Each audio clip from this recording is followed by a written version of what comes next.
para hadirin hadirat, hadakumullah. Saat ini peringatan Hari Anak Nasional bersamaan dengan bulan Syawal. Bulan di mana kita sekalian barusan saja melaksanakan ibadah Ramadan. Ibadah untuk mensucikan diri kita semuanya. Sehingga bulan Syawal kita harapkan menjadi bulan yang betul-betul kembali kepada fitrah kesucian itu. Kami atas nama pribadi dan atas nama seluruh pengurus Dewan Pimpinan Pusat Penyesalan Wahidiyah menghaturkan minal aidin wal faizin wal maqbulin wa kullu amin wa nahnu bi khairin amin amin ya rabbal alamin. Semoga ibadah Ramadan kita diterima dengan Allah oleh Allah Subhanahu wa taala. Amin ya rabbal alamin. Anak-anakku yang kucintai, tadi sudah sampaikan oleh temanmu wakil daripada kanak-kanak. Jadi anak-anakku sekalian, kenapa pimpinan Pusat Penyesalan Wahidiyah menyelenggarakan peringatan Hari Anak Nasional?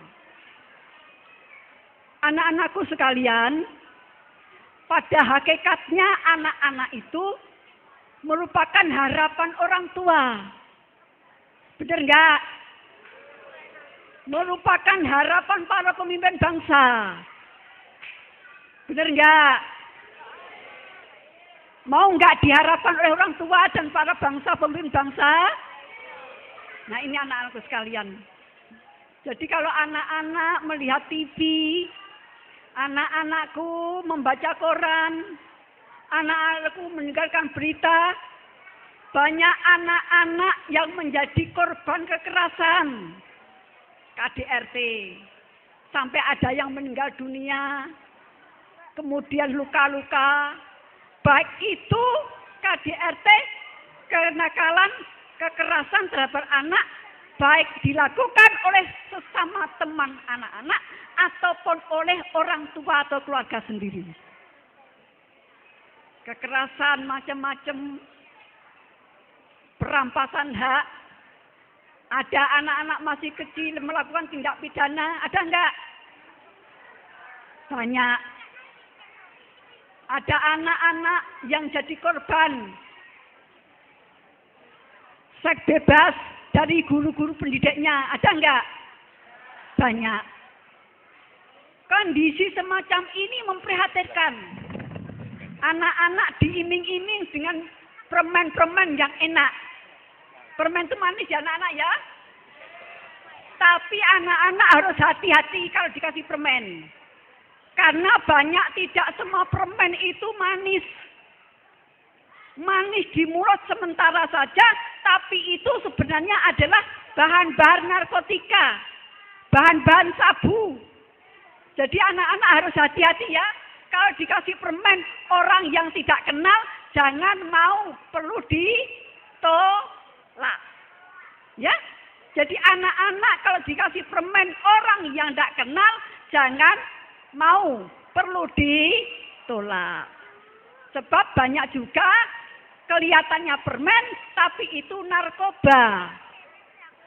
Narkoba itu bisa merusak diri kita, merusak pemikiran kita, sehingga kita bukan menjadi orang yang sukses, menjadi orang yang pandai, menjadi orang yang bisa diharapkan orang tua, bahkan sebaliknya akan terjeromos di dalam kehidupan yang menyengsarakan. Na'udzubillah min syarri dzalik.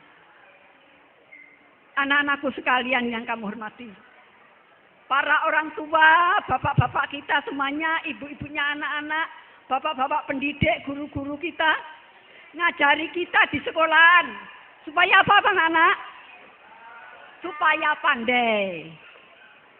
Kepandaian itu anak-anakku sekalian ada 3 macam. Karena itu di sini tulis. Kepandaian intelektual. Yaitu kepandaian yang menyangkut kepintaran ilmu pengetahuan yang masuk pada diri kita. Sifatnya ilmu pengetahuan. kognitif. Ini bisa pandai. Tapi pandai ilmu saja belum cukup. Kenapa anak-anak? Kalau orang hanya pandai kognitif, pikirannya pandai, akhlaknya, moralnya bejat, kepandaiannya hanya untuk ngapusi orang lain, kepandaiannya untuk menjerumuskan orang lain, hanya untuk diri pribadi kita, diri pribadinya sendiri. Jadi orang yang pandai hanya intelektual itu orang yang egoistis, ananiah. Maka diperlukanlah kepandaian emosional. Kepandaian emosional, kepandaian yang bisa mengatur jiwa kita sendiri. Artinya dalam diri kita ada kesadaran untuk menolong orang lain. Anak-anak mau nggak nolong orang lain? Mau nggak? Bisa nggak nolong orang lain? Mau kerjasama dengan orang lain? Mau nggak? Kata Rasulullah SAW bersabda, siapa orang yang tidak mau memikirkan orang lain, tidak mau memikirkan ikut memberikan nasib orang lain, nasib masyarakat, itu bukan termasuk golongan Rasulullah Sallallahu Alaihi Wasallam. Anak-anakku, jadi siapa yang egoistis cuma mikirkan dirinya sendiri saja, tidak peduli temannya itu susah, tidak peduli temannya butuh pertolongan, tidak peduli temannya sengsara, pokoknya aku enak dewe, pokoknya aku pinter dewe, aku seneng dewe, ini namanya egoistis.